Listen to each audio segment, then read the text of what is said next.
पूछो। जी तो भाई लगातार जो बयानबाजियाँ हो रही है मुस्लिमों के खिलाफ, क्या कहेंगे आप? जीत के हारने के बाद चुनाव हैदराबाद पहुंच गए ओवैसी साहब, जमीन पे देखेंगे आप लोग? नहीं, हमारे राष्ट्रीय अध्यक्ष हैदराबाद में है, दिल्ली में है, पूरे हिंदुस्तान के जर्रे जर्रे में है, क्योंकि उनका कार्यकर्ता हर जगह बैठा है। और जहां तक हिंदू और मुस्लिम की बात है जी, आज का दिन अपने आप में बहुत मायने रखने वाला दिन है, क्योंकि आज के दिन भारत मां के सच्चे सपूत, वीर बलिदानी पुत्र, जब वो फांसी के फंदे को चूम रहे थे, शायद उस वक्त उनको यह पता नहीं था कि मैं जिस हिंदुस्तान के लिए अपने प्राणों की आहुति देने जा रहा हूं, उस हिंदुस्तान में हम हिंदुस्तानियों को हिंदू और मुसलमान की नजरों से देखने का काम करेगा। बहुत ही अफसोस है, अफसोसजनक है कि इस तरीके की बात हमारे हिंदुस्तान में हो रहा है। अरे ये देखिए आप, शहीद आजम भगत सिंह जी, राजगुरु सुखदेव जी, क्या इनकी सोच थी? और आज के दिन ही एक नेता हिंदुस्तान को मिला था, डॉक्टर राम मनोहर लोहिया जी। उनकी भी सोच थी कि जात पात से दूर रखो, भेदभाव को मिटाओ, आपसी भाईचारा को, एकता को मजबूत करो, हिंदू मुसलमान अगले पिछड़े की लड़ाई ना होकर सिर्फ देश की मजबूती के लिए लड़ाई लड़ा जाए, तब जाकर के कहीं हम अपने वीर बलिदानी के पुण्य आत्मा को सच्ची श्रद्धांजलि दे सकते हैं। और मैं अपील करता हूं आपके माध्यम से अपने देश के नौजवानों से, यह मेरे देश के नौजवानों, यह आजादी यूं ही थाली में परोसकर नहीं हमें मिल गई थी। इस आजादी को प्राप्त करने के लिए हमारे बुजुर्गों ने, हमारे भारत मां के सपूतों ने बलिदान दिया था, तब जाकर के कहीं हमें आजादी मिली। लेकिन आज ये चंद नेता अपनी कुर्सी के लिए, अपनी सत्ता की प्राप्ति के लिए हमें भाई से भाई को लड़ाने का काम कर रहा है, एक दूसरे को जाति से पहचान कराने की बात कर रहा है, जो कहीं ना कहीं बहुत ही अफसोसजनक है। और इसका मैं घोर विरोध करता हूं और विरोध करता रहूंगा। नौजवानों को तो आप फोटो दिखाकर जय श्री राम के नारे लगाए जा रहे हैं। जय श्री राम के आप नारे लगाए, कौन आपको रोक रहा है? मैं जय श्री राम बोलूंगा, आप हर हर आप अल्लाह अकबर बोलो, हम आपको रोकने जा रहे हैं? अरे भाई, धर्म की बात धर्म संसद में होगी, धर्म की बात धर्म स्थलों पे होगी, लेकिन देश की तरक्की की बात होगी तो हम सब हिंदुस्तानी बनकर के देश की तरक्की में अपना योगदान दें। गलत है वो, शिक्षा का मंदिर है वो। जहां शिक्षा का मंदिर हो वहां धर्म का क्या लेना देना है? धार्मिक चीज का कोई मतलब ही नहीं बनता है। उसका विरोध हम लोग करते हैं और करते रहेंगे। कर्नाटक में जो ना मेला लगने वाला है अभी, जो हिंदू सनातन धर्म से लेते हैं, और वहाँ पर आदेश दिया गया है कि जो वहाँ पे बाजार लगने, वहाँ पर कोई भी मुस्लिम दुकान नहीं लगा सकेगा। नहीं, ये गलत है, इसका ये बिल्कुल गलत है। दुकानदार दुकानदार है, व्यापारी व्यापारी है, चाहे वो किसी भी जाति का हो, किसी भी वर्ग का हो, किसी भी धर्म का हो, हिंदुस्तानी होना अनिवार्य है। अगर वो हिंदुस्तानी है तो वो अपना दुकान लगा सकता है। यह आदेश किसने दिया? कोर्ट ने दिया। यह आदेश किसने दिया? सरकार ने दिया। यह आदेश कुछ कट्टरपंथी लोगों ने दिया है। और उन्हीं कुछ कट्टरपंथियों के हम विरोधी हैं, चाहे वो हिंदू में हो या मुसलमान में हो। कट्टरपंथियों का हिंदुस्तान में कहीं कोई जगह नहीं है। बीजेपी के एक नेता वो कह रहे हैं कि जो कश्मीर फाइल नहीं देखता उनको 2 साल के लिए जेल भेज दो। उनके बाप का राज चल रहा है। अरे हम नहीं देखेंगे नौटंकी, हम नहीं देखेंगे फिल्म नौटंकी का है वो। अरे नौटंकी, अरे दिखाया गया है। पैसा कमा रहा नहीं कमा रहा ये हमें बता दो आप। जो प्रोड्यूसर पैसा करोड़ों करोड़ कमा रहा है, क्या वो पैसा हमारे भारत सरकार के खजाने में जमा करने का काम करेगा? क्या वो पैसा उस कश्मीरी पीड़ितों को देने, मदद करने में काम करेगा? नहीं, वो अपना पॉकेट भरने का काम कर रहा है। और ये कहीं ना कहीं ये पूरे देश को बड़गलाने का एक तरीका है। अरे कैसे हम भूल जाएं उस समय के दर्द को? अरे जब वो दर्द हुआ था, कश्मीर का जो दर्द मिला था, सारे हिंदुस्तान को मिला था ना। लेकिन इन नेताओं ने उस दर्द को ढकने के लिए बार बार नए नए सिगुफे छोड़े। कौन थे वो नेता? किसकी समर्थन से सरकार थी वो? BP Singh ji prime minister थे, भारतीय जनता पार्टी के समर्थन से वो सरकार बना। और जब कश्मीरी पंडितों पे अत्याचार हुआ, उस अत्याचार को ढकने के लिए मंडल कमीशन को पेश किया गया।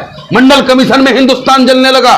उस मंडल जब देखा कि हिंदू ही आपस में लड़ने लगा, बैकवर्ड और फॉरवर्ड के नाम पर हिंदुस्तान जलने लगा, फिर इस मुद्दे को ढकने के लिए इन्होंने सोमनाथ से रथ यात्रा निकालने का काम किया, और जिसका नतीजा है कि आज मंडल पे कमंडल भारी है। शिक्षा की बात कोई नहीं करता, रोजगार की बात कोई नहीं करता।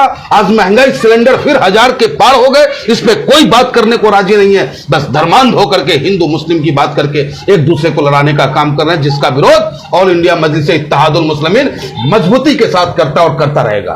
तो आज जिस तरीके से कश्मीर फाइल दिखाई गई है और प्रधानमंत्री ने भी उसे कहा कि सच को छिपाया गया, तो आप उसके समर्थन में खिलाफ है क्या?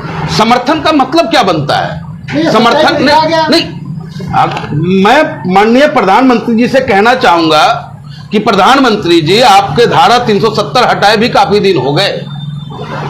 अब तक आपने हमारे कश्मीरी भाइयों को वहां बसाने का काम नहीं किया।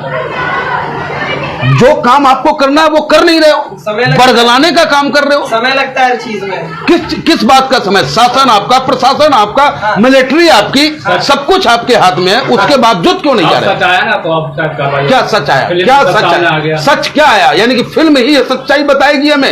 यानी कि वही अनुपम खेर, आपको याद होगा कि कर्मा फिल्म में क्या बना था? क्या बना? देशद्रोही था वो। तो क्या वो देशद्रोही है? तो फिल्मों के चरित्र को देख करके आप उसे धरातल पे उतारना चाहे तो मैं इसे जायज नहीं मानता। गलत क्यों बता रहे हैं आप? अगर उसको धरातल पे आप बता रहे हैं तो उसको मत देखिए ना एक तरीके से। क्यों बोल रहे हैं कि गलत है? गलत है, बात करिए। हाँ, मैं बोलूंगा गलत है, क्योंकि अगर आप अच्छी नहीं बता रहे तो गलत क्यों बता रहे हैं? बिल्कुल बताएंगे गलत। उसको गलत इसलिए हम बता रहे हैं क्योंकि कहीं ना कहीं हिंदुस्तान की एकता को तोड़ने का प्रयास किया जा रहा है, जो गलत है। कोई भी फिल्म समाज का आईना होता है। फिल्म वही परोसा जाए समाज के बीच जिससे समाज में आपसी भाईचारा, एकता, सौहार्द बना रहे। फिल्म की सच्चाई हजम नहीं हो रही लग रहा है। फिर वही बतवा, आप लोगों को हजम नहीं हो रहा है लगता है हमको। अच्छा। आप ही लोगों को हजम नहीं हो रहा है, जो कि विरोध क्यों हो रहा है इसका? अरे कैसे नहीं विरोध होगा भाई? अरे गंगा जमुना तहजीब का देश मेरा, देश मेरा। कहते हैं कि क्या नाम उनका, मोहम्मद रफी साहब जब भजन गाते थे कि बड़ी देर भयो नंदलाला, तेरी राह तके ब्रिज वाला, हम सभी हिंदू झूम झूम के नाचते थे। तो क्या वो समय गलत था? जय हिंद का नारा देने वाला कौन था? अगर गजब है भाई। समय लग रहा है, मुद्दा उठ रहा है तो उसे हो जाने दीजिए ना। पंडितों को वहाँ पे जब आवाज उठेगी तभी तो वहाँ पे होगा सब। आखिर ये आवाज आज ही क्यों उठ रही है? यह आवाज तो शुरू से उठनी चाहिए थी। अच्छा। आज सरकार है इनकी, सारी व्यवस्था इनके पास है। हम चाहते हैं, ऑल इंडिया मजलिस इत्तेहादुल चाहती है कि उन कश्मीरी पंडितों को उनका अपना आवास मिल जाए, उनको उनका अपना ठिकाना मिल जाए। इसमें कौन विरोध कर रहा है भाई? पिक्चर हॉल में नारे तो लग रहे हैं, और अक्षय कुमार की फिल्म, जिन्होंने अक्षय कुमार, वही अक्षय कुमार जिन्होंने मोदी जी का इंटरव्यू लिया था, उनके फिल्म को बंद करा दिया इन्होंने। चलो ये तो उनका अपना, ये हर विभाग पे अपना कब्जा रखना चाहते हैं। अब जो है फिल्म प्रमोट करने का भी काम हमारे देश के प्रधानमंत्री ही करेंगे अब, और जिस फिल्म को प्रधानमंत्री जी प्रमोट नहीं करेंगे वो फिल्म बंद हो जाएगा भैया। तो गलत क्या है उसमें? बार बार विरोध करोगे अगर तो सच कैसे सामने आएगा? और विरोध कहाँ कर रहे हैं भाई? हिंदू की बात करते हैं तो आप भी तो सिर्फ मुस्लिम गाते फिर रहे हैं। कौन कह रहा है कि मुस्लिम की? कब हमने मुस्लिमों की सिर्फ बात की? हमने तो पूरे हिंदुस्तान की बात की है। हमने ब्राह्मणों के साथ गलत हुआ है? बिल्कुल बोला, बिल्कुल बोला कि ब्राह्मणों के साथ गलत हुआ। ब्राह्मणों के साथ नहीं, हिंदुस्तानियों के साथ गलत हुआ है। नहीं, वहां दर्द सभी हिंदुस्तानियों को मिला है, चाहे वो मुसलमान वहां के रहे हों, चाहे वो हिंदू रहे हों, सभी ने उस दंश को झेला है। किसी ने कम, किसी ने ज्यादा। ओवैसी भी तो वहीं पे बैठ रहे हैं, आज तक वहाँ पे गए हैं, उनसे बात करिए। क्यों नहीं गए? कि अगर कैसे आपने कह दिया कि नहीं गए ओवैसी साहब? अच्छा। ये रहे कश्मीरी, यही दिल्ली में बसे। हम लोग उनके दर्द को अपना दर्द समझते हैं, और हम लोग प्रधानमंत्री जी से मांग करते हैं कि ये जो भाषणबाजी और बयानबाजी और फिल्म के द्वारा जो डायलॉग फैलाने का काम किया जा रहा है, ये न करके उन कश्मीरी भाइयों को बसाने का काम करें। मुद्दा चाहिए ना टीआरपी के लिए? नहीं, मुद्दों की राजनीति हम नहीं करते। हम आम जन की राजनीति करते हैं, आम लोगों की राजनीति करते हैं। हैदराबाद में कुछ हो नहीं रहा, आप यूपी में आ गए, यहाँ पे कुछ कर लेंगे, बरगला लेंगे। जो दूसरी पार्टी है उसे भी खराब कर रहे हो। हद बतिया रहे हैं आपने कि दूसरी पार्टी का बकौती है सब, यानी कि वोट देते रहे और लुटते रहे और पिटते रहे उनसे। उनको बचाने हम चले हैं, उनको उनका सम्मान दिलाने चले हैं राजनीति की दुनिया में। अच्छा, पंडित जी, लास्ट सवाल है, विवेक अग्निहोत्री जो इनके प्रोड्यूसर डायरेक्टर है, इनके पुराना ट्वीट वायरल हो रहा है जिसमें इन्होंने भगवानों को गालियां दी है, और एक ही बात हो, जब फ्री चलाने के बाद की फिल्मों को एक जो भारतीय जनता पार्टी के नेताओं ने तो कह रहे हैं ये क्राइम है, फ्री मत चलाइए। देख, अब ये समझना पड़ेगा ना, यही बातें तो समझना है कि जो व्यक्ति हमारे सनातन धर्मियों को गाली देने का काम कर रहा है, आज उसके फिल्म को प्रमोट करने का काम हमारे देश के हिंदू हृदय सम्राट आदरणीय मोदी जी करने का काम कर रहे हैं। तो समझे आप कि इनको किससे लाभ और किस शब्द से नुकसान होगा, बस वहीं पे इनका फोकस होता है, इसके अलावा कुछ नहीं। ठीक है, खींच दिया आज आप, सवाल आ रहे थे अच्छे अच्छे। खींच दिए थे आप।